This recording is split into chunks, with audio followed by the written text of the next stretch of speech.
Bienvenidos a Comunidad Cristiana, mi lugar seguro.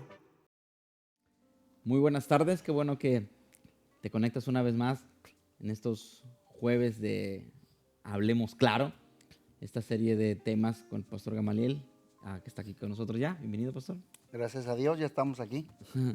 Esta serie se llama Hablemos Claro porque tiene esa intención, hablar de manera clara sobre temas importantes del día a día, cosas que nos interesan, y ya tenemos algunos jueves platicando con el pastor sobre el divorcio. Ya nos ha estado platicando sobre las consecuencias psicoconductuales, ¿ah?, en la pareja, en los hijos, y vimos sobre los jóvenes, los adolescentes y jóvenes, la primera parte. Hoy vamos a ver la segunda parte de Rebeldes sin causa. Es referente a las consecuencias para adolescentes y jóvenes que están dentro de una familia que está padeciendo un divorcio. Así que si te sirve este video, compártelo. Si tienes alguna duda, comentario, haznoslo saber en los comentarios, obviamente, de la red social, donde nos estés viendo. Así que bueno, pastor, comenzamos Rebeldes sin causa, segunda parte. Correcto, vamos a seguir con los jóvenes. Ya vimos los cónyuges, los niños, ahora los jóvenes. Y es la segunda parte y vamos a hablar sobre lo que sucede afuera. Ya vimos los emocionales y ahora nos vamos a dedicar a los que son la conducta, porque son psico, quiere decir emocionales, es adentro. Pero los conductuales son lo que sucede afuera del adolescente. Por eso vamos a ver unos intentos en adolescentes que son nomás intentos de manejar el dolor en el divorcio. Porque ellos hacen los intentos, pero no, es muy difícil. Hay que ayudarlos, a los jóvenes sobre todo, a procesarlo. Y en los adolescentes se da una exigencia constante de presencia emocional. Cuando el nido se desintegra y se viene un derrumbe tremendo en los niños, pero estamos tocando a los adolescentes, sobre todo los adolescentes, y se empieza a disparar esa conducta en la vida de ellos. Exigencia de constante presencia emocional. ¿A qué me refiero? Bueno, como ya vimos la vez pasada, especialmente porque padecen del síndrome del saco ahuecado. Entonces, como padecen de ese síndrome, tienden a mostrar una conducta externa por buscar abrazos, afecto. Muchos se vuelven melosos y se vuelven bien coquetos o se vuelven muy románticos, porque ese es lo que empiezan a presentar ellos. Pero son intentos inadecuados de poder manejar el dolor. Entonces, están tratando de buscar ese efecto y de crear esa atmósfera. Para mí, toda esa atmósfera es una atmósfera de desnutrición emocional, porque quedan desnutridos emocionalmente. A como dé lugar, les va a afectar emocionalmente a los jóvenes. Wow. Porque necesitan la presencia física, psicológica, espiritual, emocional, en todos los ámbitos habidos y por haber, de la presencia paterna y materna.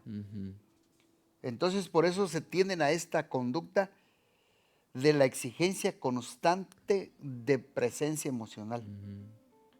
Pero parece mentira, porque la que sigue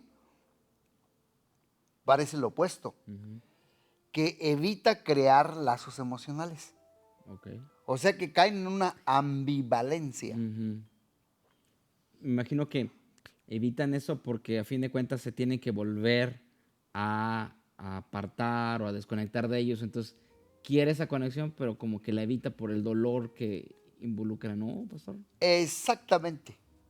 O sea que si te fijas que por un lado exige la constancia, presencia emocional, pero por este lado evita crearle lazo emocional, por lo que estás diciendo, por el dolor, el trauma que pasó. Sí.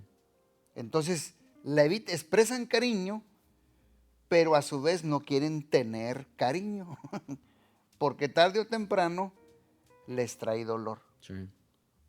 porque ya les pasó una. Ujú. Y si les pasó con los seres que más aman y más respetan y más valoran, entonces crean ese vacío existencial de evitar crear los lazos emocionales. Ujú. O sea, es la ambivalencia. Entonces algunos expresan, por ejemplo, te dicen, yo le tenía mucho cariño a mi papá, si el papá se fue. Y yo quería mucho a mi papá. Por esta razón, entran en evitar crear esos lazos emocionales. Porque dicen, no, pues si me encariño con este otra vez, Ujú. o con aquel, entonces evitan eso. Y unos dicen, a mí no me gusta querer a la gente porque no puedo verlo sufrir. Ujú. Y si lo veo sufrir, no puedo hacer nada. Voy a sufrir yo también. Por lo tanto, mejor no querer, porque querer duele. Ujú. Amar duele, como dice. Sí, y es la verdad. Es verdad que querer duele y punto. Pero no podemos evitar eso. Claro. ¿Sabes por qué? Porque nosotros, los seres humanos, fuimos criados para querer. Y no solo eso. Fuimos creados para querer. Ujú. Por parte de nuestro Creador. Y por eso, nosotros, y usted y yo, y cada uno de nosotros, aunque nosotros no queramos, querer quiere, porque es un anhelo que traemos en el corazón y en el alma. Por eso ellos evitan crear lazos afectivos a la misma vez, porque Dios nos crió para las relaciones humanas, como estamos hablando, porque Dios es un Dios de relaciones, Ujú. una relación de amor. Y ya sabemos aquí, si quiero entrar un poco, que el pecado envenenó y nos fastidiamos por la consecuencia del pecado. Pero algún día volveremos a querer perfecto. Wow. Algún día. Y por la exigencia de constante presencia emocional y evitar crear lazos efectivos los dos, en algunos comienza una incapacidad para procesar correctamente la información Ujú. a la que se expone finalmente en la escuela. Ujú. Por eso entramos al tercer fenómeno. ¿Cuál es? Baja producción académica. Ujú. Uno de los Les más, afecta mucho. uno de los más evidentes luego para los muchachos. Exactamente. Acuérdate que este es el fenómeno conductual, ya Ujú. está afuera. Ujú. Baja. Y lógicamente, ¿por qué baja? Porque su mente no está allí. Sí, mucha distracción, obviamente, Exactamente. desánimo. La presión emocional, suben los niveles de ansiedad en ese joven, señorita. Y cuando suben nuestros niveles de ansiedad, ah, dicen los psicólogos y psiquiatras, inhibe la capacidad de recibir información, la mente, por este fenómeno, que es niveles excesivos de mucha ansiedad. Entonces inhibe nuestra capacidad de recibir la información. Por eso cuando hablamos hace ratito de los aún cónyuges muy abrumados por una experiencia de divorcio, los he tenido en consejería. Se les pierden las llaves, no recuerdan el número de teléfono de la casa, se les olvida la dirección donde viven exactamente. ¿Y qué pasa? Preguntamos, ¿está perdiendo la memoria los jóvenes o los cónyuges? No. Lo que pasa es que cuando los niveles de ansiedad están bien altos, inhiben otras áreas de funcionamiento cerebral. Acuérdate, y debemos de recordar siempre, exceso de ansiedad, baja producción académica. Sí. Por eso hay muchos que hacen exámenes y dicen, mi mente está en blanco. Ujú. Oh, porque tiene muchos niveles de ansiedad. Por eso qué terrible es el divorcio y la separación. Oh, sí. Y es muy, muy dañino en esa etapa, y es muy crucial para el ser humano la etapa de la adolescencia, ¿no, pastor? Exactamente, y ahorita vamos a pasar a otro punto que viene y te voy a decir por qué es que se dobla. En los adolescentes se dobla. Ujú. Entonces, el funcionamiento cerebral se inhibe o se mina la capacidad de funcionamiento de otras áreas psicocerebrales. Y en los adolescentes como en los adultos pasa lo mismo. Como están abrumados por la experiencia del divorcio, entonces inhibe el proceso de recibir información o de procesarla. Y el resultado, ¿cuál es? Que comienza a tener malas notas, estudia pero se bloquea, realiza exámenes y su mente está en blanco, su producción es baja y es sencillamente, escúcheme padres, niveles de ansiedad elevado en ese niño, en esa niña, en ese chico o en esa chica. Niveles de ansiedad elevado. Es inteligente la muchachita, pero sus niveles de ansiedad está hasta los humos. No se puede concentrar. Wow. Su mente está en blanco. Estudia, pero al momento de estar ejecutando el examen no se acuerda de nada. Wow. Niveles de ansiedad en su cerebro. Enfatizo mucho en la mente, el cerebro, porque al final quiero dar 2, 3 tips a los padres o a cada uno de nosotros, o los que nos escuchan, de cómo ayudarles un poquito, Ujú. ya como conclusión de esto. Sí. Entonces viene la cuarta conducta, que es una actitud de desafío y de desconfianza. Fíjate bien, de desafío y de desconfianza. O sea que el joven o señorita adolescente comienzan a entrar en un proceso prematuro de independencia emocional. Ok. O sea, es normal la independencia, pero es prematuro por esa causa. Exactamente. O mejor dicho, está resentido con sus padres por el divorcio. Ujú. ¿Y qué presenta? Desafío y desconfianza. Ujú. ¿Qué es? Resentimiento. Ujú. Por eso le puse rebelde sin causa. Sí. Exacto. Y manda mensajes de no me interesa mucho ser tu hijo o tu hija. Ujú. No lo quiero ver. Manda mensajes. No me interesa estar mucho con esta familia. Y si se va el papá o se va la mamá, me desconecto lo más pronto que pueda. Sí. Aquí. Y empieza una actitud de desafío, de rebelión y de conductas rebeldes agresivas. Ujú. Pero es por el resentimiento que tiene. Exactamente. El resentimiento del dolor que le causó la separación. Y aquí comienza la pelea entre los padres. Ujú. ¿Qué dicen? Desde que tú te fuiste, ¿para qué te fuiste? ¿Quién tiene la culpa de estas conductas cambiantes de los hijos? Ujú. Pero esta actitud de desafío es, vuelvo a repetir, el resentimiento hacia aquellos que tomaron una decisión de la cual ellos no participaron. Exacto. Ellos no tienen la culpa, Exacto.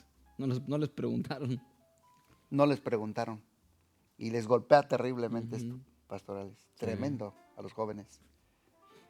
Ahora, ¿por qué se duplica, se dobla en la conducta en la vida de los jóvenes por este fenómeno? La mezcla de emociones Ujú. en el proceso de individualización. Ujú. Es que se están mezclando dos cosas. Después me gustaría tocar más todo lo que son este proceso de individualización. Voy a hablar un poquito ahorita, pero muchos de los padres deberíamos de aprender Sí. que esto se debe de dar naturalmente en la vida de los hijos. Exacto. Este fenómeno, vuelvo a repetir, es súper importantísimo en los adolescentes porque se da individuación.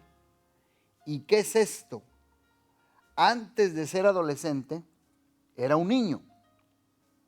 Y los padres tomaban las decisiones por el niño. O sea que había una dependencia absoluta de los padres con el niño.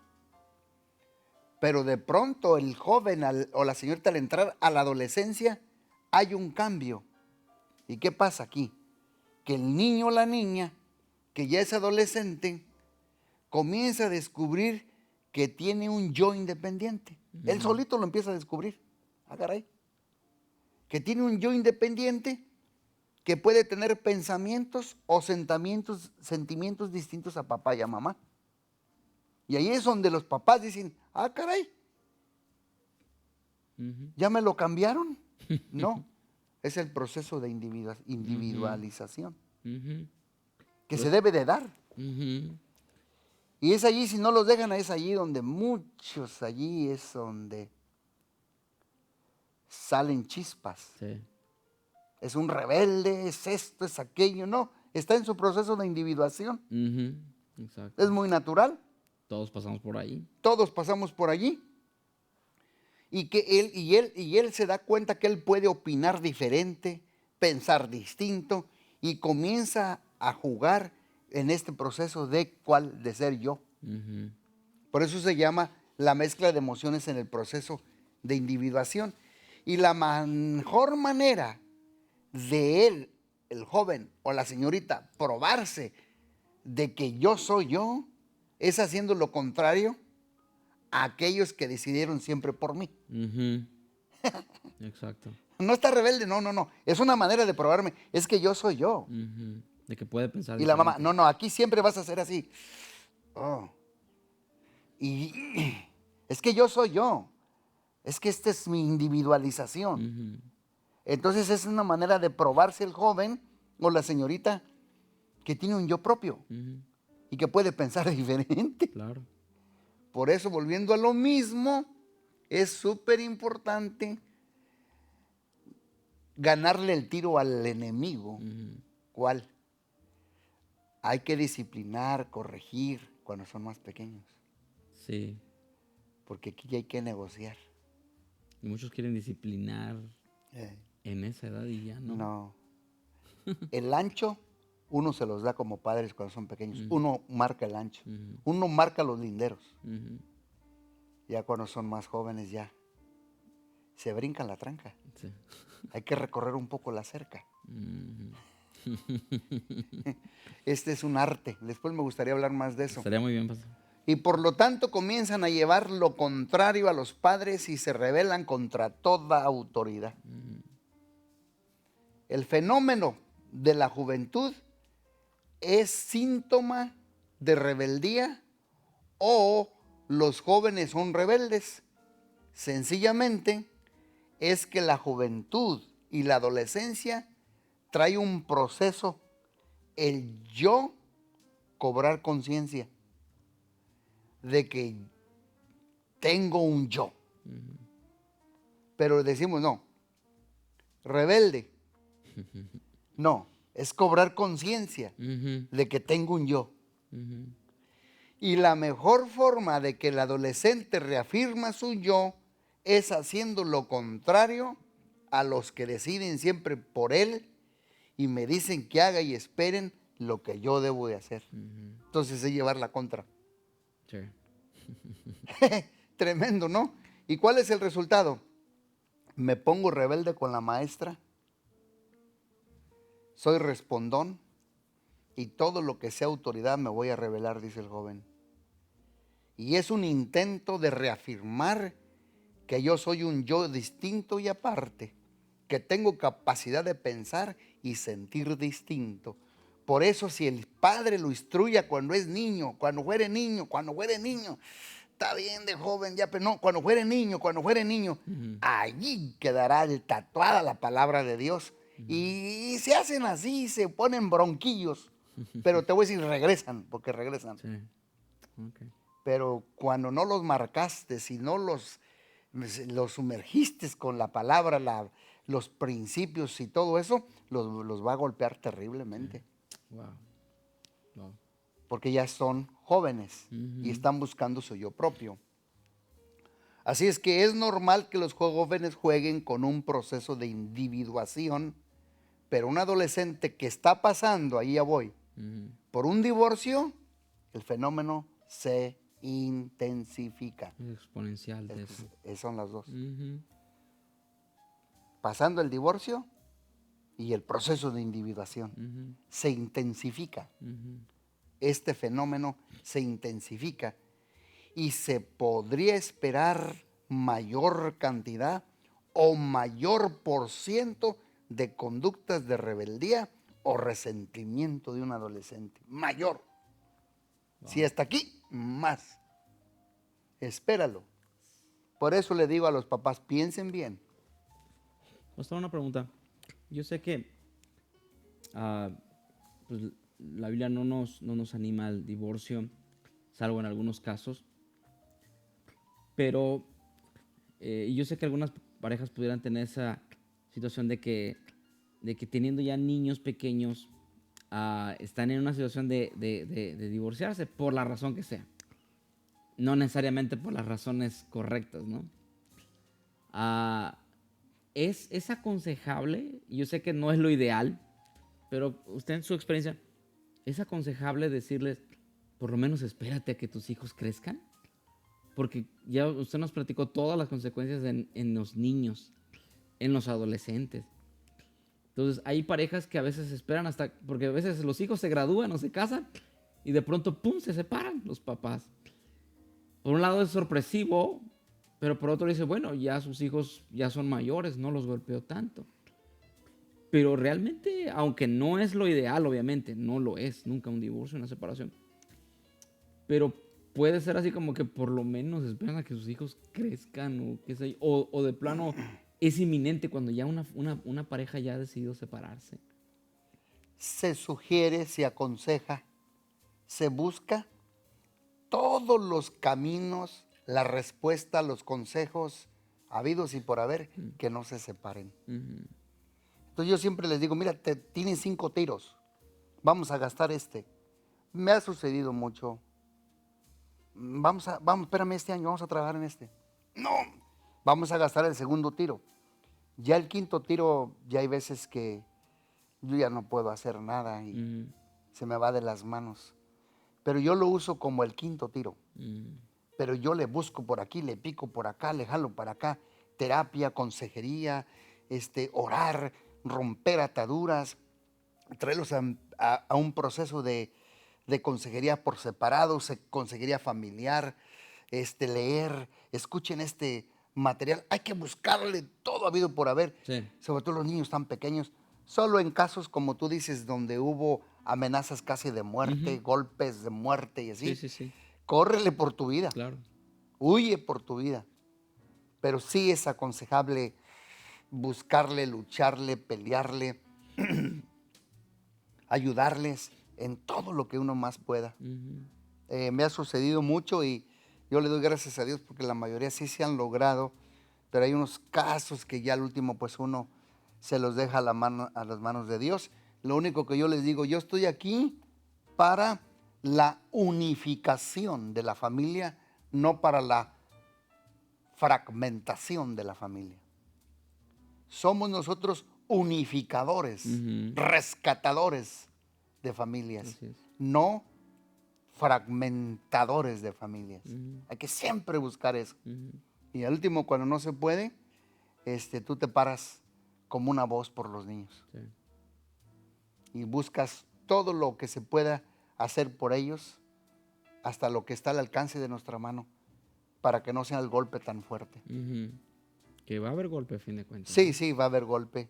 Como por ejemplo ahorita el caso del joven es doble, porque coincide el dolor del divorcio con un fenómeno natural y normal llamado individuación Ujú. en la adolescencia, y al coincidir los dos fenómenos magnifican las conductas y la duplican, Sí. se duplican. Entonces, ahorita como me preguntaste esto, les voy a dar algunos tips Ujú. para los cónyuges, pero también para los niños y también para los adolescentes. Si alguien de nosotros o si usted que está allí me está escuchando, ayuda a alguien que está pasando esto, es importante que nuestras preguntas para ayudar a esa pareja vayan a detectar estos fenómenos. Por eso es bueno que escuchen estos enseñanzas que estamos dando y marcar estos fenómenos que estamos hablando. Es importante detectar estos fenómenos porque esto es lo que yo y tú y el que va a ayudar vamos a atacar. Vamos a atacar el problema. Sí. Es importante decir, bueno, estos son los fenómenos psicoconductuales en los niños. Estos son los jóvenes. Estos son las parejas. Entonces tú, listo, al alba. ¿Para qué? Para detectar si hay estos fenómenos. Sean los adolescentes o sean los cónyuges. Y por eso cuando uno da un consejo, cuando uno ayuda a alguien, es un proceso muy profundo. No es con una oracioncita. No. Es profundo porque es meterse en el corazón de alguien cuando uno va a ayudar. Y hacer un inventario de los daños. De los tres. ¿Tiene niños? ¿Tiene jóvenes? ¿O tiene cónyuges? Hay que hacer un inventario de los daños. ¿Qué conductas se están desatando en un joven? Hay que marcar. Y ataque esos fenómenos.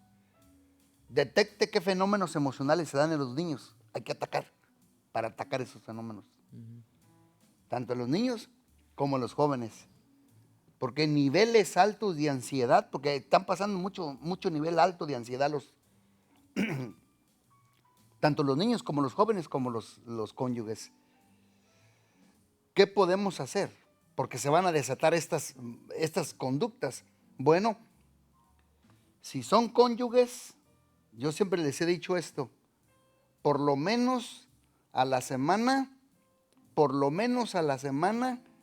2 veces media hora de ejercicio físico. No todo es oración. Claro. Es oración, es terapia, es consejería, es la palabra. Pero ¿por qué yo hablo del ejercicio físico? Porque hay mucho nivel alto de ansiedad. Y los cónyuges necesitan por lo menos media hora, 2 veces a la semana por lo menos de ejercicio físico. Porque el propósito de este ejercicio físico es producirle oxigenación mediante la circulación del cerebro. ¿Para qué? Para restarle intensidad a toda la ansiedad acumulada. Hay que restársela. Y al llegar mayor oxígeno al cerebro, esta palabra la aprendí en consejería. ¿Sabes qué es congestión? Cuando uno se congestiona, se le llama descongestión cerebral. Wow. El ejercicio produce descongestionamiento del cerebro, ansiedad y estrés. Por eso siempre les repito, lean, oren, métanse a Dios, caminen, Claro. descongestionen su cerebro, Sí. pásenle oxigenación, porque tu cuerpo es templo del Espíritu. Claro. Y tienes niveles altos de ansiedad, sobre todo a los cónyuges. Sí. 2 veces por semana, que sea media hora. Sí. Y luego pásalos a terapia. Exacto. Que suden bien y... Esto les ayuda y por lo tanto se liberan niveles de ansiedad mediante la descongestión cerebral. Y hay que pedirle también a los cónyuges que eviten conversar constantemente los eventos del divorcio o del otro cónyuge. Hay que pedirle, pero hay que recordar que en la primera etapa, cuando empieza a suceder, está bien, pero hay que provocar, ¿sabes qué? Catarsis. Hay que provocarles catarsis. La primera etapa. Ya después de eso, ya. Ya eviten hablar de lo mismo. ¿Por qué? Porque empiezan a repetir el mismo en su memoria y comienzan a llevar dolor una vez más. Entonces la primera etapa está bien, producirles catarsis, que hablen de la experiencia, pero ayúdelos a evitar que constantemente se esté hablando del mismo asunto. Porque este es como un mantra, que se repite y se repite y se repite, y se están causando mucho autofligiendo dolor y dolor, porque están repitiendo lo mismo y lo mismo y lo mismo. Me decía un maestro que me daba un ejemplo, dice, es como alguien que en la mañana va caminando y pisa una espina de un rosal o una espina, le da el pinchazo en el pie. Y en ese momento le duele, pero hay veces que hasta uno se enoja, dice, ¡ah! Hasta le da una patada a Sí. la planta o algo, ¡ah! ¡Ah! Pero le dio el pinchazo. Sigue, si es mujer, hombre o joven, su camino. Y ya, como que se le anestesia, se le duerme. Se va bien y trabaja, se va a lo que va. Pero en la noche se quita el zapato, se quita la tobillera o se quita el calcetín y observa el pinchazo y le vuelve a doler, le vuelve a repetir la ira, el enojo, la frustración. ¡Ah!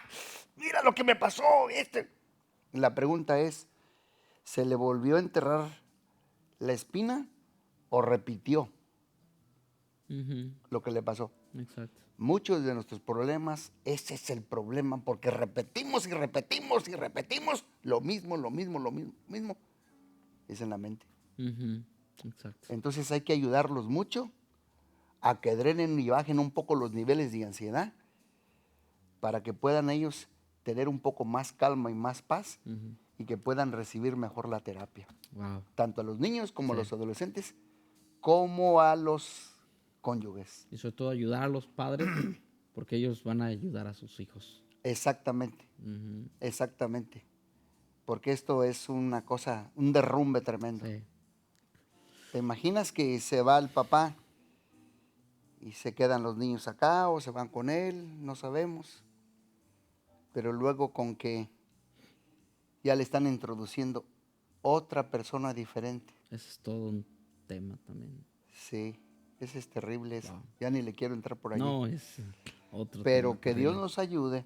Pero ya hemos visto los problemas psicoconductuales que suceden tanto en la pareja, en los niños y en los adolescentes, que son intentos inadecuados de procesar el dolor.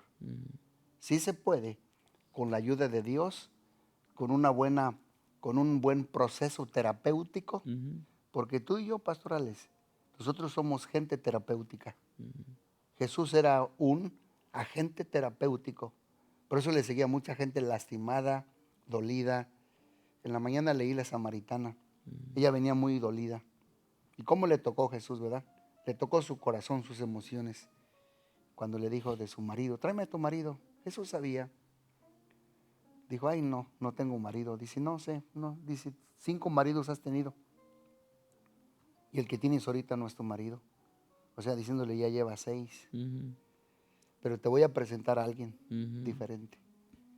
Y por eso ella fue y fue tocada adentro, le tocó sus emociones, su corazón. Somos agentes de cambio, gente terapéutica, gente que nos les metemos por dentro del corazón con un discernimiento y con una unción y con una gracia del Espíritu Santo para sacar ese dolor y para que la gente, sean adultos, sean niños o sean adolescentes, puedan ser sanados por el poder de Dios. Sí, así es. Con la ayuda de Dios. Ayuda a Dios. Y como menciona pastor, no juzgamos a la gente que se divorcia, Para ni nada. a la que se ha divorciado, ni a la que se está divorciando, ni a la que se va a divorciar. Obviamente esto es para mostrar el otro lado del divorcio que no se menciona, porque hoy en día se promueve mucho, pero no mencionan el lado negativo y destructivo del divorcio. Pero a fin de cuentas, si llegara a suceder, hay esperanza en Jesús para restauración. Si es cónyuge o si es hijo, también la esperanza está en Jesús. A fin de Así cuentas, es. la sanidad está en Jesús. Pues muchas gracias, pastor, porque Gracias a Dios. pues la verdad que sí hemos aprendido mucho. Gracias. Y pues si te sirve este video, compártelo. Ah, si te gustaría que el pastor nos hablara de algún tema en especial también, déjanos algún comentario. Y te animo para que veas una vez más, o si no lo has visto, vea los videos pasados donde habla desde su comienzo, lo que es el divorcio, las etapas, las consecuencias y todo lo que implica eso. Muchas gracias, pastor. Y pues que tengas buena tarde también, noche, y que Dios te bendiga. Nos estamos viendo aquí el próximo jueves. Que Dios te bendiga.